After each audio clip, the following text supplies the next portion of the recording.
Kurdistan.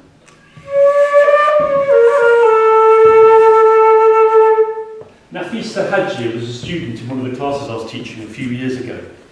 A writer from Kurdistan who studied creative writing at the University of Exeter after she had been in one of my classes with her masters. And the story that she gave me, and so many of the stories I've learned have been given to me by students that I've met. Great fortune to meet so many people who come and share their culture in the UK. Was this one, a story of a snake. A story with a lot of echoes across that short distance with the story you've just been told. So this is, as I tell it, I always remember the person who told me the story. So I'm remembering Nafeesa Hajir. Do you remember her, Tammy? Tammy's my wife, co-teacher. We taught her several years ago. We met her son, her little boy, and her husband several times at social events. So this is the story. Here we go.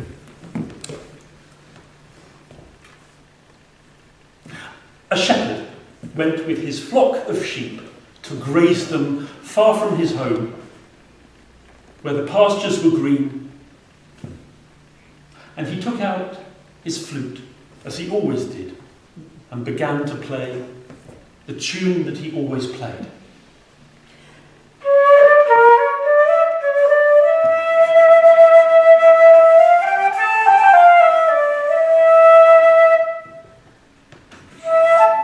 And as he played, from the rocks there appeared a snake. He saw the snake approaching, dared not stop his playing, for the snake seemed entranced, and indeed when the snake reached him, the snake coiled and uncoiled in a strange writhing dance. On the snake danced before the shepherd, doing no harm to the sheep, just enjoying the strange music. The shepherd dared not stop, but when many hours had passed and he was growing tired and it was time to return, he broke off from his playing. And the snake went away and returned moments later with a gold coin in its mouth, which it dropped in front of the shepherd. The shepherd picked up the gold coin, thanked the snake, and went with his flock of sheep back home. He told no one. But the next day, sure enough, he went to graze his flock in the very same place. Again, he began to play. And as soon as the first notes were heard, that snake reappeared and recommenced its strange dance, twisting and turning so elegantly, so strangely. For hour upon hour, the snake danced, the shepherd played, until finally, when it was time for him to leave, he stopped. And the snake went and returned with a gold coin. He went home and told no one. Every day he returned to that place. Every day the snake danced, and every day he returned home with another gold coin. He was getting quite a collection. But one day he was called to the city. He went to his eldest son. My son, I have a task for you. Go tomorrow to the place that I describe. Take my flute and play the tune that you know, that I have taught you. Play it all day long. Do this. He left. His eldest son thought this was strange. Went to the appointed place the next day with the flock of sheep, carrying his father's flute. He was an equally good player.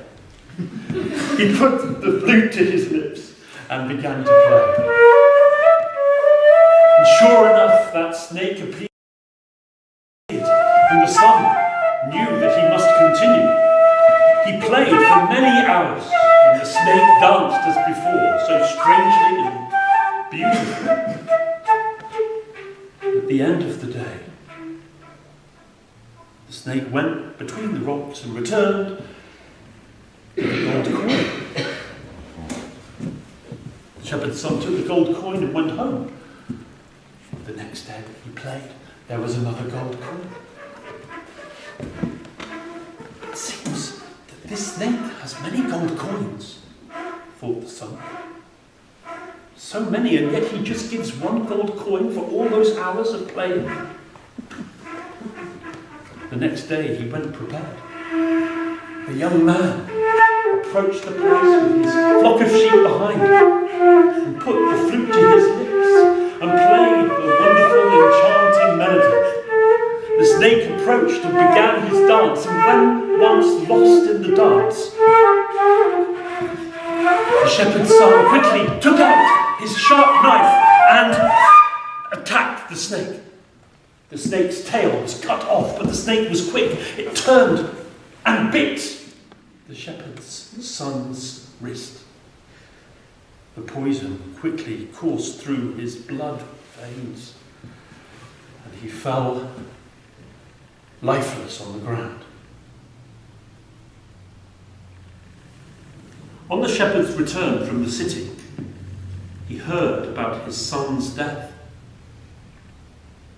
He suspected what had happened. He went with his flute and his sheep the next day to that same glade where the sheep had been grazing every day. And he began to play as best he could.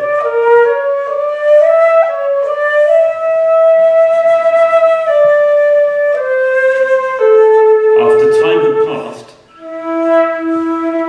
the snake appeared, moving slowly forwards towards him. The snake just gazed at him as he played. "Why, snake, do you not dance as you danced before?" "Why do I not dance?" said the snake.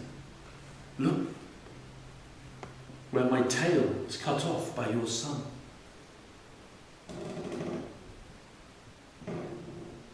I can never dance again, because when I see you and hear your music, I am reminded of your son who attacked me and cut off my tail.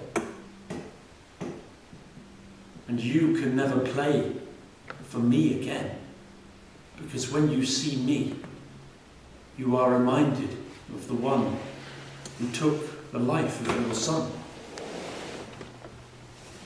I can never dance again. Never. Not until man has learned his lesson. To be honest and true. And that will never be.